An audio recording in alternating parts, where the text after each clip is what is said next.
পেও না। কবি সুকুমার রায়। ভয় পেও না, ভয় পেও না, তোমায় আমি মারব না। সত্যি বলছি, কুস্তি করে তোমার সঙ্গে পারব না।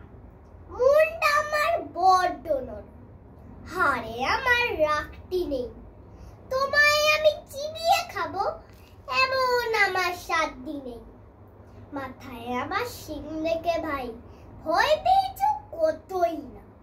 জানো না মোর মাথার ব্যাবো, কাউকে আমি গুতোই না। এসো এসো গর্তে এসো, বাস করে যাও 4টি দিন। আদর করে শিখে তুলে রাখবো তোমায় রাত্রি দিন। হাতে আমার মুগুর আছে, তাই কি হেতায় থাকবে না? মুগুর আমার হালকা এমন, মারলে তোমায় লাগবে না। অভয় দিচ্ছি, শুনছো না যে? ধরবো নাকি ঠ্যাং দুটা? বসলে তোমার মুন্ডু চেপে বুঝবে তখন কাণ্ডটা। আমি আছি, গিন্নি আছেন, আছেন আমার 9 ছেলে। সবাই মিলে কামড়ে দেব মিথ্যে এমন ভয় পেলে। নমস্কার।